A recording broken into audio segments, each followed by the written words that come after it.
So here in Boone, North Carolina, with my friend Eustace Conway, and I just wanted to record some of the thoughts because we're having a good conversation about freedom, about America, the situation going on, about the human condition and liberty and what the foundations of liberty are, you know. And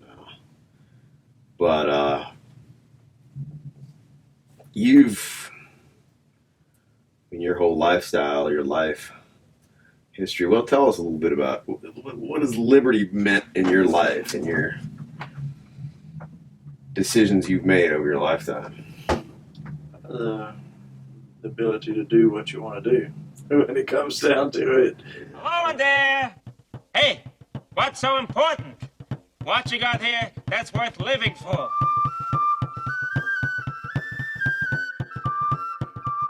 Knowledge. I have limited knowledge, Sure. but I think I have a lot more knowledge than your average guy that thinks that they know what's going on and believes what they see on television. But one idea I came up with is, you might not know what's going on, but whatever the government tells you, you know it's not You know that. it's not So you can at least rule that at a out. certain point.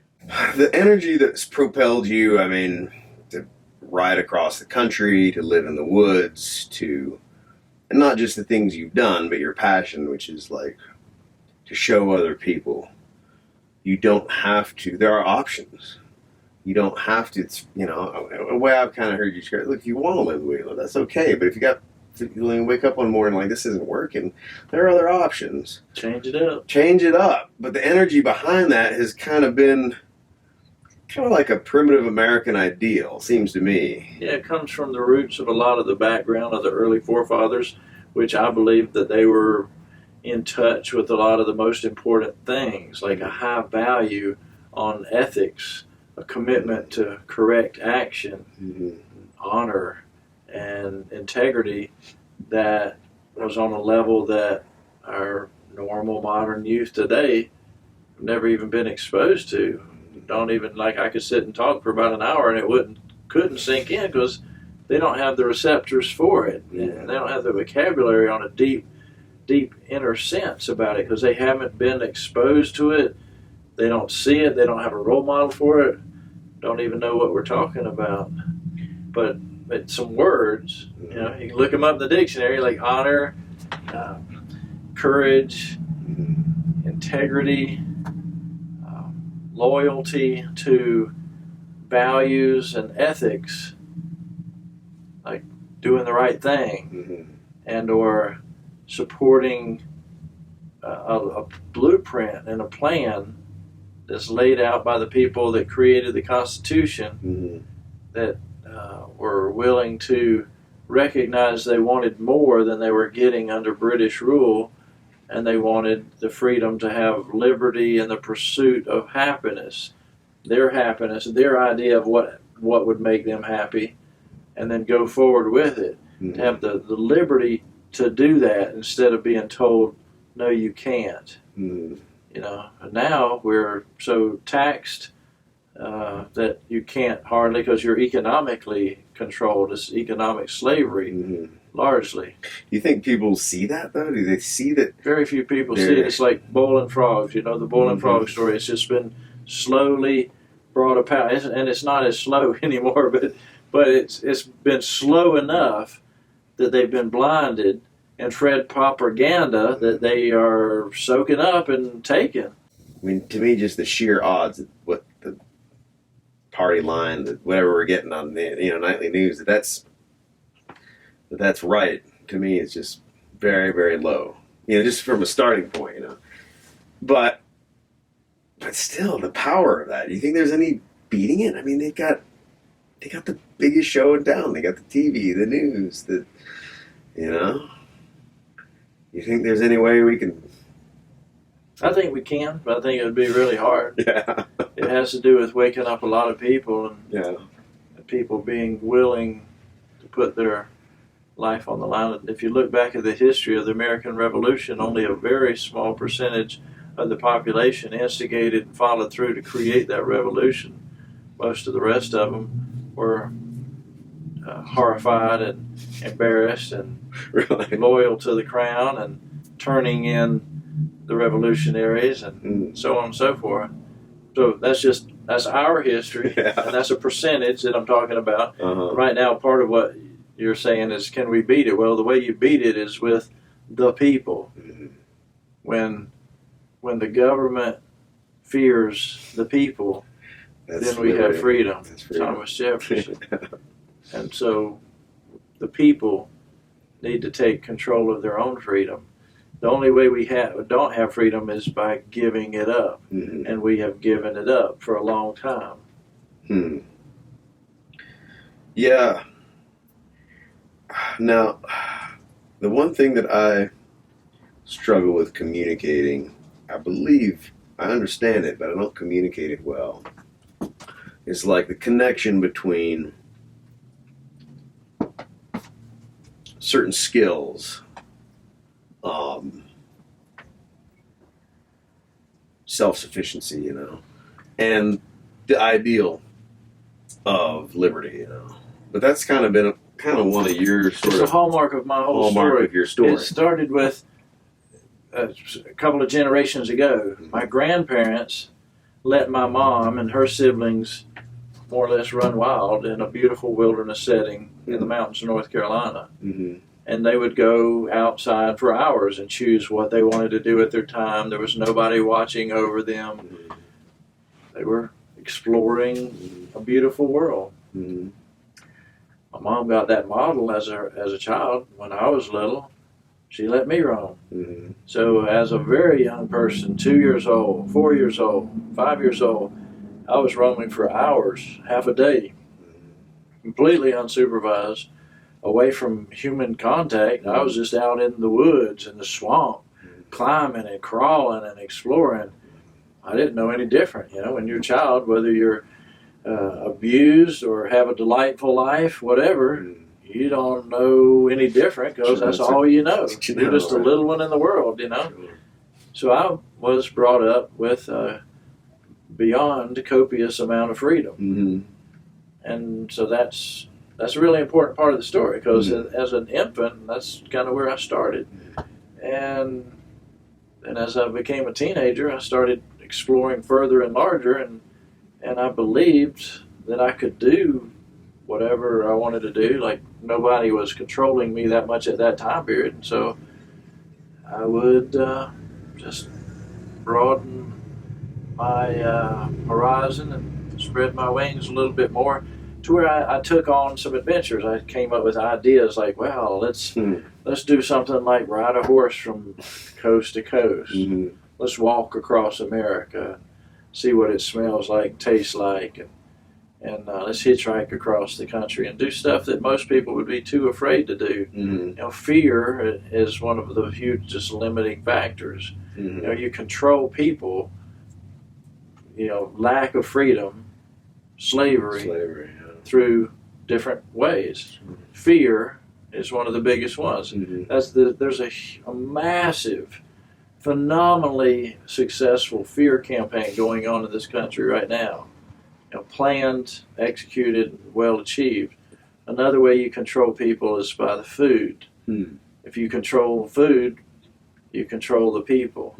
So there's a few things that have been used through all time. Mhm. You control their guns. Mhm. Like, one way that America is unique is that the citizens are well armed. The forefathers realized that there should be regular revolutions on a regular basis because they foresaw corruption in government. Sure. And they were smart enough and keen enough that they didn't want, even though they were the governing body, they knew what would come along in the future. They could predict it as part of human nature. Power corrupts, absolute power corrupts absolutely. And they wanted to ensure that they wouldn't go under the subject rule as they had remembered that they broke out of. So they came up with the Second Amendment, like the right to bear arms. Anytime you want to look at something, walk around it and look at it from the other direction. Like, are you willing to take up arms and defend freedom? Okay, so what's the other option? Not take up arms, give up your arms, give up your freedom, and watch your country become more abject slaves than they are already. Is that what you want? It's not what I want. I think we need to have freedom. Yeah. People need to be free. People were made to be free. They were not invented to be slaves. Right. Slavery is an evil thing. It's an evil thing. And our country largely is slave rich right now, even though people wouldn't use that word and they wouldn't see it that way. We're slaves to a machine. We're slaves to working at a grind and being stuck in an economic slavery like a hamster wheel going around and around. It's bad. It's bad. You're trainable. I can learn. It's bad. Do you think there's any possibility of voting our way out of this problem? Oh, shit. Bad words come out of my mouth. We've gotten so far out on our orbit with this cycle that is trying to water the tree of liberty and bring that back into focus. But people have to want it. If you don't want it, yeah, if we don't have freedom and liberty, it's our own fault. It's not anybody else's fault. It's not our slave owners' fault. It's our fault for not demanding it. If we're going to have liberty, you got to want it. Let me give you a little example. Sure. Here's an analogy I came up with earlier today. I've always appreciated the American Indians, the indigenous people of this country, and a lot of people in this country that might listen to this interview think of the Indians as like a few tribes, like the Indians. Right. But there were thousands of different tribes and bands all over the country. Sure. And they all were separate, and they didn't really have any habits or formula or role model of banding together against a common large enemy, like the invasion of the Europeans. Sure. If they had any inclination or strength towards that, they would have quickly wiped out the first Europeans, settlers, and wouldn't have been enslaved, raped, killed, genocide. And we wouldn't be speaking English right here, right now, you know. Right. But they didn't have that. Right. Right now, you have the Mennonites over here, the Amish over here, the hillbillies over here. Sure. You know, you got all these different factions. A lot of them are awake enough to at least know that they appreciate freedom and that they don't want the opposite of it. And I'm just making up a few group names, but basically I'm representing the fact that there are different groups, and they all would not want to be slaves, and they would not want to have their freedom taken from them. They would not want to be in work camps. They would not want to be told what uniform to wear every day. They would not want to be told who they can sleep with or who they can choose as a wife. They would not want to see their children taken away from them. And so they might all say, well, that's their problem over there. You know, that's their problem over there. Just leave me alone. And if everyone stays separate, then the enemy, we could just call it good and bad, light and dark. The dark side will come and take over everybody one camp at a time. What we really need to do is band together with a common denominator of a high value, a premium value on freedom.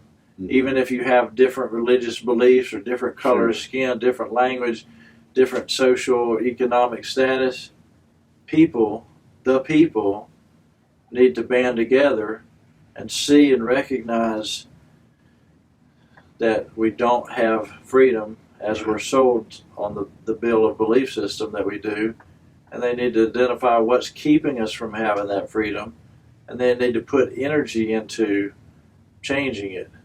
And as you asked earlier, do you think we can vote our way out of this? Well, it's past that.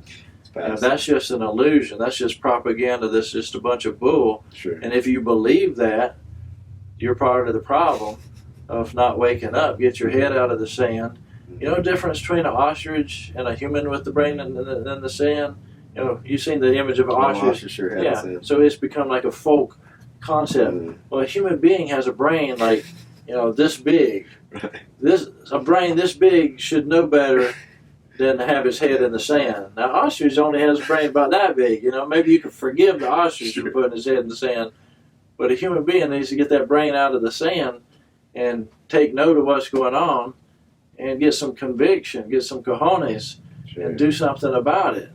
The thing is, it's going to take two things on my mind. Not just, the gumption and the determination to move forward, but also, working together with groups that don't see perfectly eye to eye with you. That's why the Native Americans that had all the potential in the world to overcome any enemy didn't.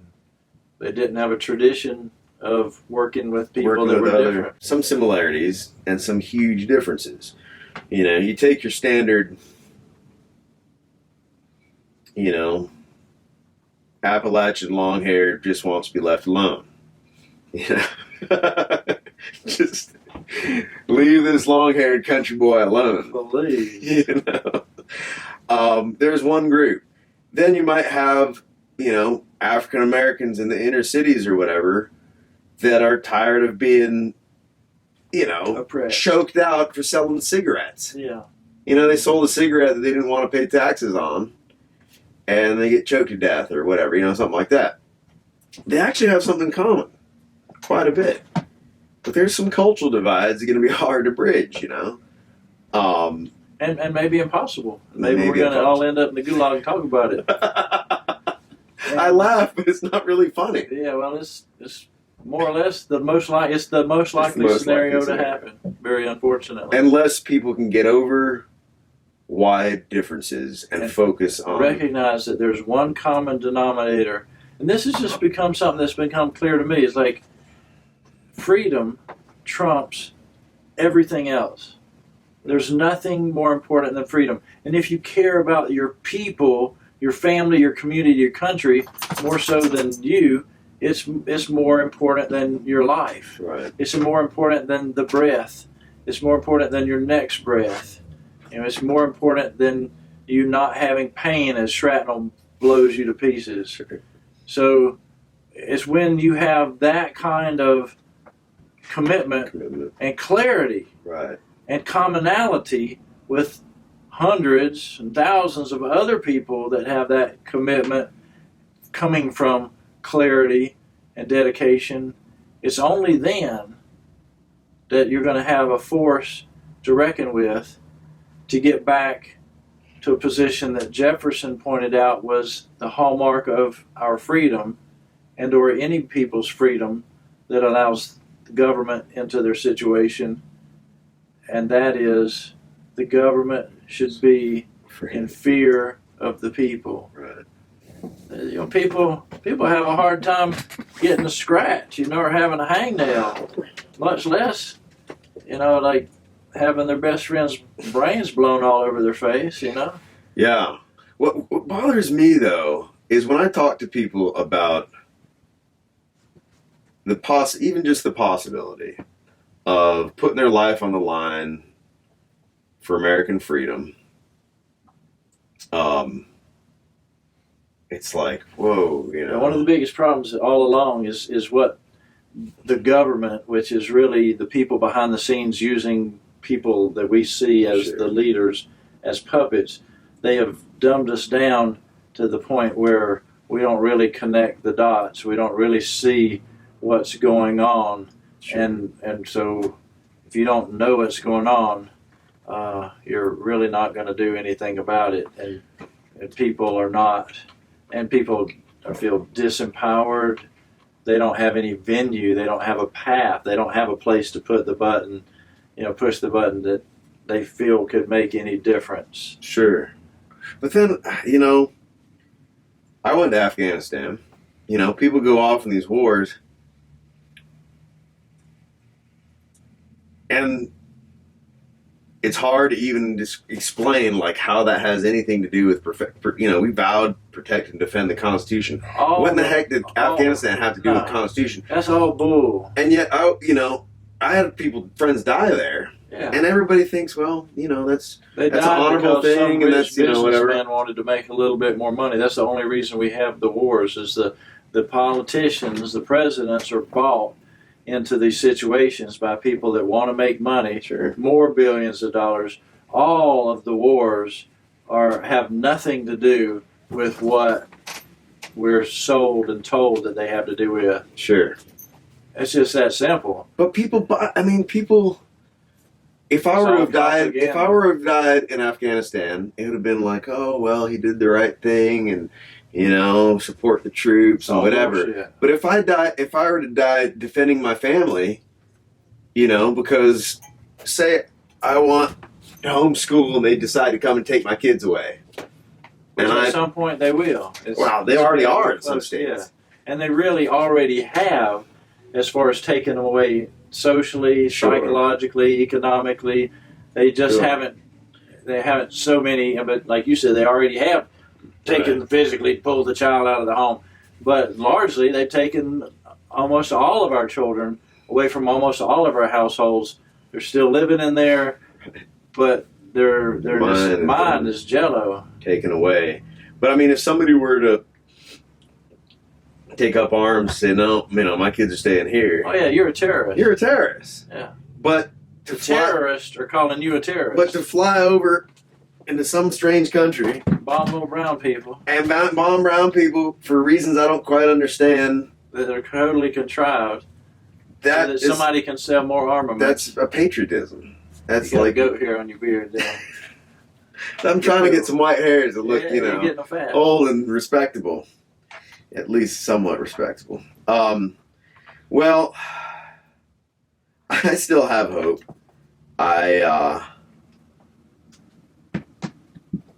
Especially look at the long game. Maybe it's gulags. You know what? Sometimes you got to feel the pain for the next generation. I was telling you about my granddad. He grew up, they had one pair of shoes. My granddad wore it to work. When they all went to church, his dad would wear them to church, and the kids would go barefoot to church. He knew how to value something. There's really no way that you can value that sometimes, unless you haven't had it. And maybe people just can't value freedom until it's all gone to the last drop. A lot of truth in what you're saying right there. We're too far out of touch with the pain. We're anesthetized and over softened and over entertained, and I think it's just all part of a formula that's put us in a position where we're that malleable and controllable and not willing to stand up and don't feel like we can stand up for ourselves, for our families, our communities, our freedom. And you're right, that's where we are, and you're right, until people feel enough pain, develop enough appreciation, see this hole in my jeans right here? So I'm not throwing away these jeans because I appreciate what it takes to make a pair of jeans. I've designed my own clothes and patched and repaired and patched and repaired and patched and repaired. So I'm not going to just throw out something without respect and appreciation. I've got a lot of appreciation. That comes from my personal story, just like you can cite and tell your grandfather's personal story. The difference between me and someone else that doesn't really value the pants. If you don't value the freedom, you're certainly not going to be ready to suffer whatever level of consequences are going to come for it. And until you are willing to suffer, or until you're willing to pay the price for freedom, water the tree of liberty, until you have that level of value and motivation, you're just going to stay in the same brain dead economic slavery that we're involved with right now. And things are not going to change. Like, things have to change if you want freedom. If you don't change it, we're just going to keep declining. Same trajectory. Yeah, and we've been declining sort of like this angle, but now we're kind of declining on this angle. And a little short story that I love from the Chinese tradition is, if you don't change the direction you're headed, you're likely to end up where you're going. That's good. Grew up hunting. I had guns all my life. Got 30-06 right over there. Longbow up there.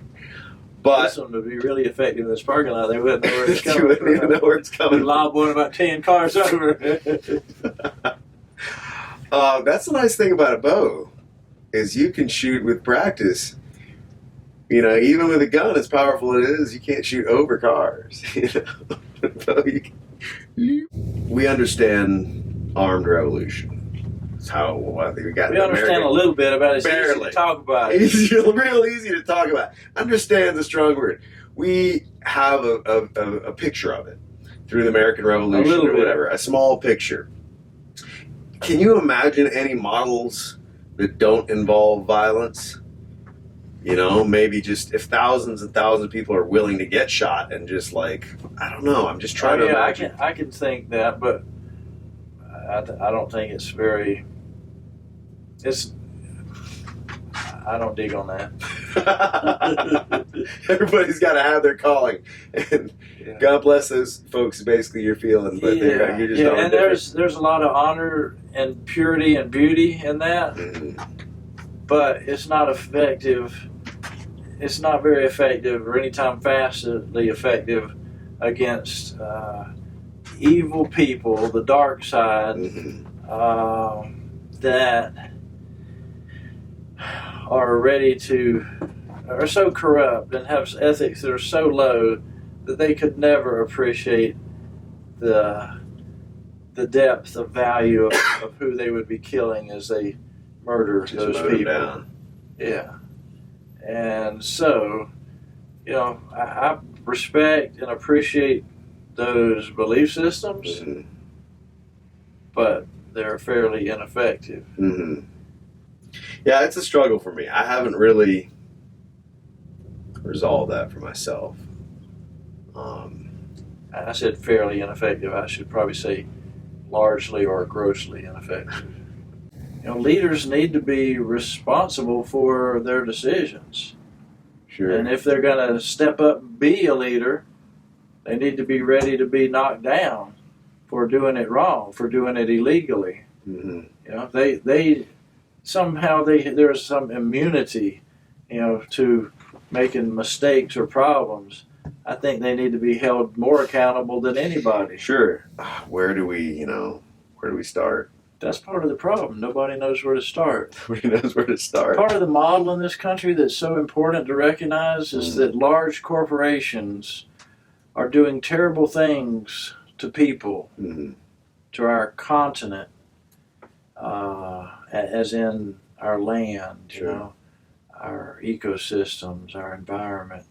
So corporations, large and powerful corporations, also are not being held accountable, can get away with murder, lots of murder, killing tens of thousands of people and putting millions of people at health risk on all different kinds, whether it's DuPont doing chemical stuff, making Teflon, or pharmaceuticals pushing out vaccines and or drugs that have so many side effects that they're deforming people, like attention deficit children taking drugs that basically destroys their brain development forever and ever. So even if they decide 2 years later that like, oh, that was a mistake, they really shouldn't have been taking that, well, guess what? Their brain's never going to develop. You know, stuff like that. So they're not being held accountable. Nobody's being held accountable. And the point is, who do you fire? Who do you shoot? Right. Who do you blow up? You don't know. Yeah, so people don't know where to begin. And so that's a model of a big problem that I'm becoming more aware of in this country. Is like, if you could just say, well, that person's the problem, get rid of them. But it's like this conglomeration, it's a corporation. So back to your point, we don't know where to start. Well, that's part of the problem. If you don't know where to start, it's hard to get started. And if there's nowhere to get started, you can't get started. So we need to change that up. That's revolution is synonymous with change. We need to have a starting place for a revolution. Somebody needs to put out an ad. It's like, oh, by the way, on Wednesday at 10 o'clock, we're starting a revolution over here. Anybody want to join in? You know, like, there needs to be some place to start. Like somebody needs to start some kind of freedom camp or something to gather people of like mind and like commitment to get it started. Where do you start? A paradigm shift. Change it. Where do you start? You start with consciousness. Yeah. Seriously, it starts with individuals like you and me and you.